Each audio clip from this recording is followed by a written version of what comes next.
Boom, let's get straight to this. So I want you guys to really pay attention to this video because a lot of this stuff is going to be very detrimental to your success as long as you act in accordance. So this is the property that we were going to buy. And this video is going to regard property acquisition and alongside that politics in regards to the big beautiful bill, which just happened very recently, actually on my birthday of July 4th. So this is a property we're trying to buy, but it didn't work out in terms of the terms when it comes to negotiations. It didn't make sense. It was $285,000. The total cash to close, aka after all fees, is $50,000, right? The interest rate, right, in terms of on this amount was 8.5%. So people are like, "Oh, that's high," right? And it is pretty high, but I mean, it's the best we could do in regards to the loan that we were using, right? But I want you to pay attention to these numbers: $2,400 payment, right? 8.5% interest rate. Now, this is pretty average. It was floating at this amount for the last maybe month or two. I would say like month or two, maybe even 3 months. Some people would have said, all right, well, this is good because it's better than what it was 3 months ago. Let me lock it, right? When you go and work with a lender and you lock the rate, it's going to be very hard to go and get a new interest rate because then you have to float down and it's a lot of more paperwork. So what's best is always just not locking your rate until you're very set and adamant on what the hell do you want, right? That's what you obviously speaking with your lender. I told my lender, look, this was around, I believe this, the exact date was June 25th that I got this, right? And they were telling me, they're like, hey, look, this is your terms, all of the above. I said, all right, cool. And they were like, do you want to lock the rate? And I said, no, do not lock the rate. Because like I said, this seemed pretty good for the time being, right? There was like 3 months ago, I got quoted like 9.7, which is pretty fucking high for just a regular conventional loan. So when I'm not paying attention to politics, if I would have just locked this rate and I wanted to buy it down, basically getting this to lower by paying money, it would have cost me more money. It would have cost me like $3,300 just to lower this fucking rate to like 8.1. Just even 0.5% would have cost fucking $3,000, which is not a crazy amount, but just to do a 0.5%, $3,000. Alongside that, I was in a position where if I rented this about $2,500 a month, I'm barely breaking even. Barely.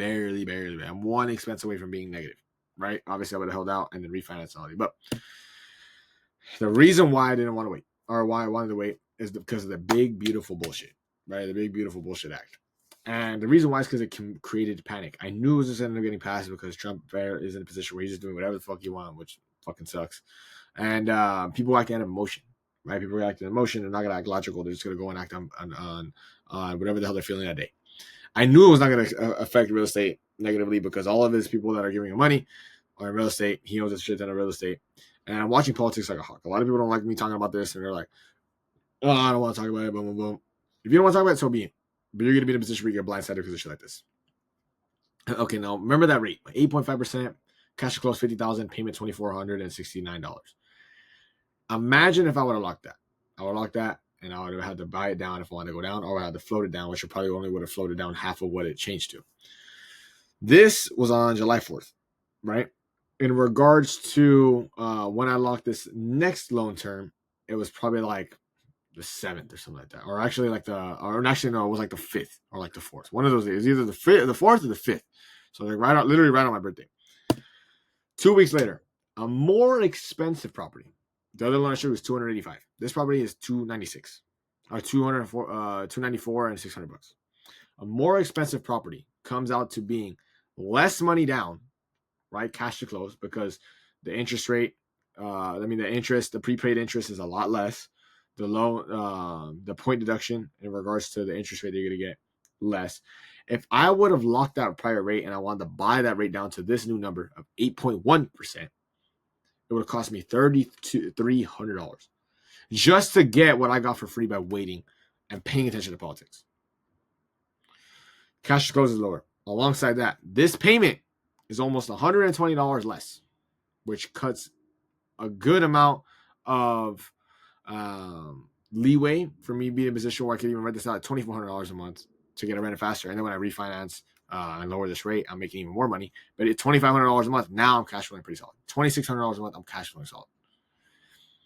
This lower payment was one of my biggest concerns because of the way that I don't want to be like one mistake away from being negative for the time being until the refinance, and I got like a 7.5% rate because of what's going on right now and obviously the political state.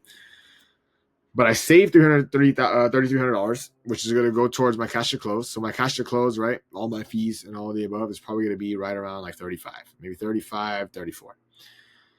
2 week difference lower rate of almost 0.5%, which would have cost me $30, lower payment, lower cash at close, all because of potential of this. Now, I don't want to go into all of the intricacies of why I'm paying attention to it, but I want to give you a better explanation. Just give me like 2 seconds. Full bill had people being in a position, right? You look this up. You obviously take more research, but one of the big ones, ChatGPT, right? So a lot of people that were scared of higher interest rates, they thought the big beautiful bill was just going to increase the interest rates because they thought people were going to be scared to move their money and the rates were going to increase, and prices were going to drop, or they're going to be in a position where people move their money so much that the rates were going to increase because they understand people moving it. But what they misinterpreted is that when obviously the mobility of money stops, they lower the rates because they want to get it circulating. Alongside that, the other thing that was not going to take into consideration is how much Trump is in connection with these BlackRock hedge funds and all of the above. That, in regards to first-time home buyers, kind of scared them, and a lot of them didn't even know that. So that was just a very big gray area. But when there's gray area, there's opportunity all the time. The other thing too, where does it go right here? Let me see. Me getting a lower rate because of people being scared to move, and so they're trying to incentivize people, is that they're also trying to incentivize people to go and buy his properties because there's a lot of people on the housing market that are sitting their properties. But what does that mean for me as a buyer as well? I'm in a position where on those negotiations that I sold you, I was able to lower the cash to close because I understood that this person needs to sell the property. I don't need to buy it. Right? They need to sell the property because every single month they're losing money by paying that mortgage payment because the bank doesn't give a fuck who pays this payment. They need to get paid. And every month they didn't sell, they were losing more money in regards to the overall net after all expenses. Most first-time buyers, most investors, or actually most time first-time buyers, right? Because the property we bought is residential, is that with the largest Medicaid cuts, literally ever, people are in positions where they want to hold on to the money because if they get hurt, they're going to need to come out of pocket, and they don't want to be in a position where they're fucking getting cooked just because they went and bought this property, but then they can't even afford to take care of themselves physically. Other thing, largest up wide whales transfer, bro. Right, the bottom 10% also worst off in regards to taxes. Alongside that, you're in a position where I believe if you made over $15,000 a year, you're going to get taxed by upwards of $30,000 a year. You're going to get $15,000 a year, you'd get taxed upwards of 30% more than what you paid last year. And alongside that, if you made over $30,000 a year, or right around $30,000 a year to $15,000 a year, you'd be in a position where it's a 25% increase in regards to taxes you pay every single year. So the guy you voted for in terms of economy is fucking you guys up.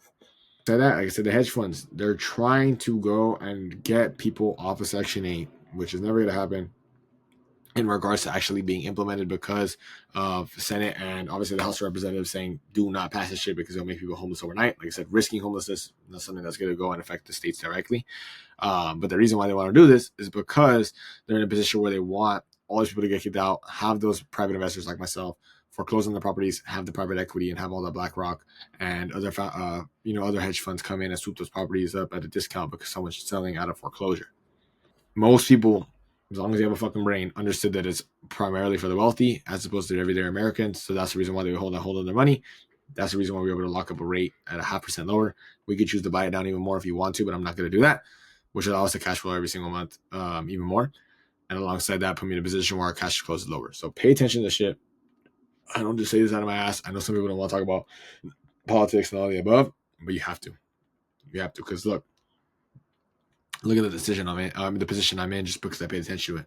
And I also really read what was going on to realize that it's not a benefit of the average American. So the average American is going to move in contradiction of what this says. This is trying to get people to buy real estate, aka the huge investors. The average American is going to do the opposite because they're scared. So, if you have any questions about this, leave a comment down below. DM me. Appreciate you watching. But if you want to make any other videos, leave them in the comment below and I got you.